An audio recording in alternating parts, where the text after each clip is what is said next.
Hey guys, welcome to another Friday video. So this is for anyone interested in small form factor machines. We've covered a few machines in the past, like the HP Elite 8200 and 8300, as well as the Dell Optiplex 9010. And I got a new machine. This is the HP ProDesk with an i7 4770. We've got 16 gig of RAM. I upgraded a SSD, and today I'm showing you my new graphics card. This is the Radeon RX 550. The HP Desk Pro and Elite Pro use processors from the Haswell generation. I'm using a 32-inch 4K FreeSync monitor, and this is my daily driver. I do all my video production on this computer. Now, the integrated Intel graphics, they can drive 4K at 60 Hz. But when editing videos, the performance is quite basic. As soon as you add like a second video on a timeline, it starts to lag. And I definitely want to take advantage of FreeSync as well. I mostly play older games because they look really gorgeous on 4K. So I was on the market for a new video card, and we need a video card that is low profile like these two. This is the NVIDIA GT1030, and at the high end you can go with something like a GTX 1050 or 1050 Ti, but they're a little bit too expensive and a little bit too powerful as well. I don't play modern games. I just want to play a few old games on my machine and get some video acceleration with my content creation. So these two graphics cards are very similar. They're both low profile. They're both single slot, so you won't lose any adjacent PCI Express slots. They both have DVI and HDMI 2.0 connectors, although the Yeston video card also comes with a full-size bracket and also gives you VGA. The RX 550, I believe, is better value. However, firstly, this is the 640 shader version, so it's a little bit more powerful, and in most games it will outperform the GT1030. It also has 4 GB of VRAM instead of 2, and it supports FreeSync over HDMI. So NVIDIA video cards, you can use FreeSync monitors, but they only work with DisplayPort, which you don't get on the GT1030. So let's take a closer look at the card. Low profile, it's got a single fan. The fan is temperature controlled. When you're doing office type work, you really can't hear the fan, but in games it will definitely ramp up and become audible.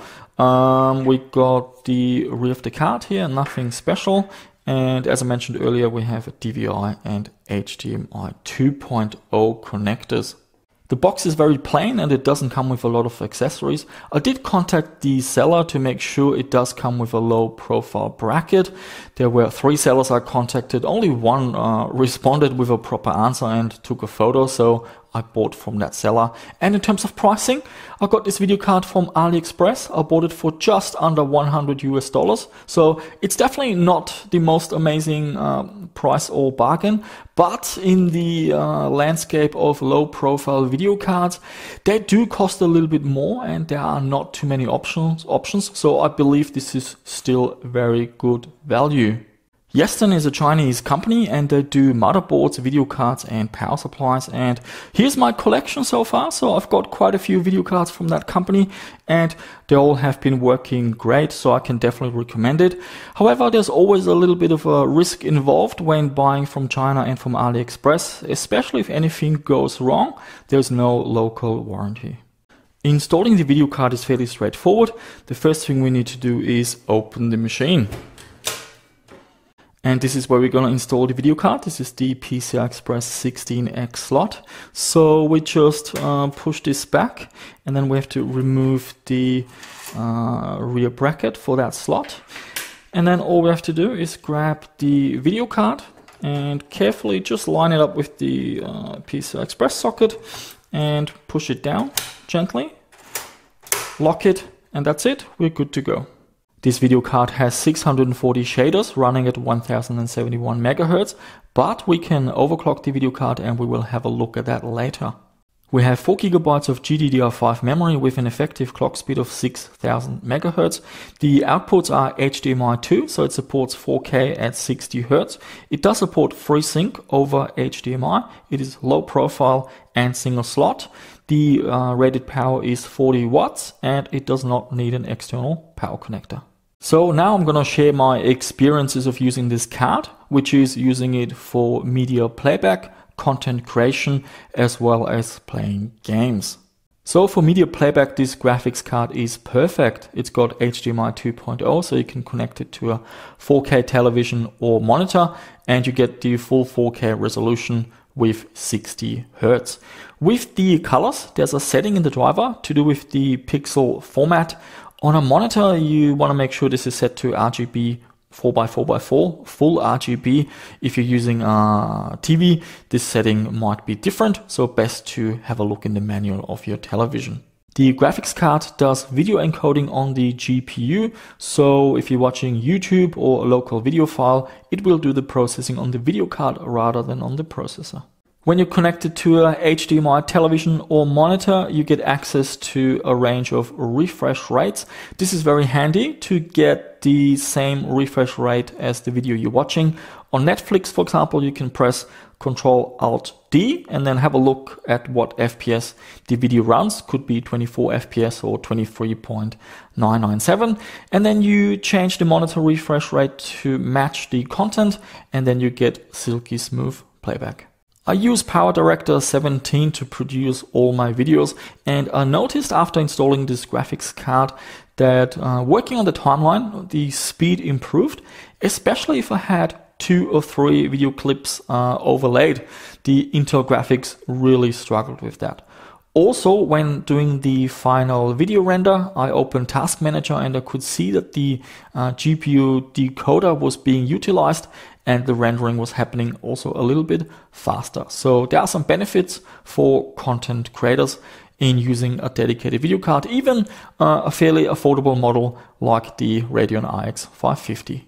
Now let's have a look at gaming performance. Out of the box in Firestrike, we're getting 3667, but more important is the graphics score, and here we're getting 4029.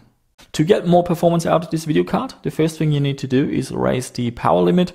Just move the slider all the way to the right. And then I overclocked the GPU frequency by 10%, and that gave me a nice little boost. The Firestrike score improved to a graphics score of 4917. So that's almost almost a 20% performance boost. I then tried 2 popular games, Fortnite and Apex Legends. Fortnite we're running at 1080p. I did set all the details to the lowest option and it runs fairly well, over 100 FPS. So here you can actually crank up some of the details and find the best balance between graphical fidelity and performance. Apex Legends was a little bit more demanding at 1080p, even with the lowest details. It wasn't running at 60 FPS, so this is a game where you might have to lower the resolution a little bit or the scaling. There's a setting in the game. So here we have the game running at 720p, and yeah, it runs a lot better. So you can definitely play modern games on this video card, but you have to keep your expectations in check. It's not a high performance gaming video card. So definitely 1080p low details is what you're aiming for, and most likely you have to dial down the resolution even further.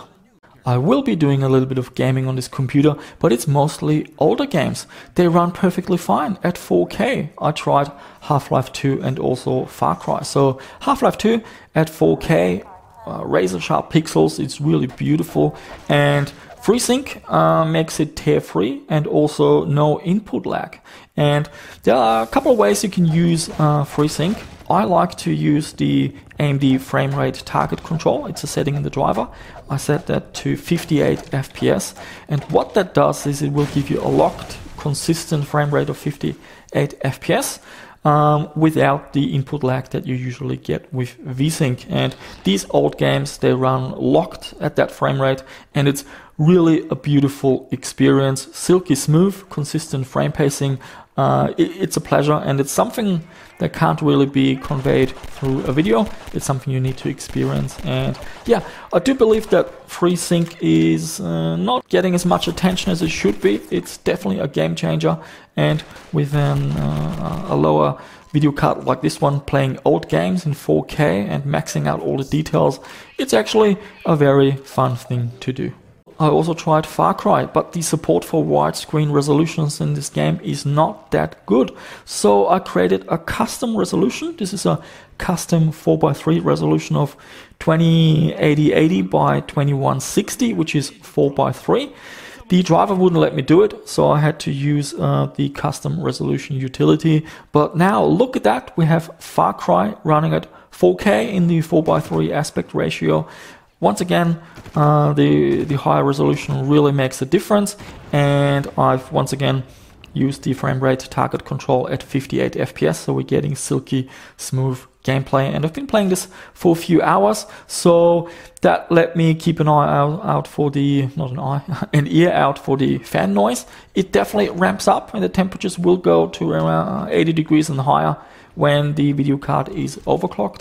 I also noticed that the fan speed is not reported by the software, so the fan does speed up depending on the temperature, but the reported fan speed is 0, so they must have not implemented that feature properly. Yeah, just something to be aware of. If you're seeing the fan speed sitting at 0, don't be alarmed. Just listen to the fan, it will definitely spin. So there you have it, guys. That was the video review of the Radeon RX 550, and I'm really happy with the video card. It does exactly for what I purchased it for. So this is accelerating videos for playback, but also for content creation, helping me speed up working on the timeline and improving my video rendering time. And of course, playing old games with FreeSync, even at 4K, the video card is fast enough to run old games. Even games like Dirt 3, which is not that old, if you use the lowest details, it will run at 4K with more than 60 FPS. And thanks to FreeSync and the frame rate cap that you can configure in the driver, it is a silky smooth experience without any input lag. So yeah, can I recommend this video card? Absolutely. I think for just under $100, the value is definitely there. Now, of course, if you look at desktop video cards that are not low profile, then you have a lot of other options, and then this video card wouldn't make sense. But for small form factor machines where you need a low profile video card, the options are limited. And if you want 4K, 60 Hz and FreeSync and 4 GB of video RAM, there are actually not too many options around that pricing. And compared to the GT1030, I think this is the better buy. It's a faster video card. You can do FreeSync over HDMI 2.0, and it's got double the VRAM, which will definitely come in handy with your games. And yeah, that's it for this video, guys.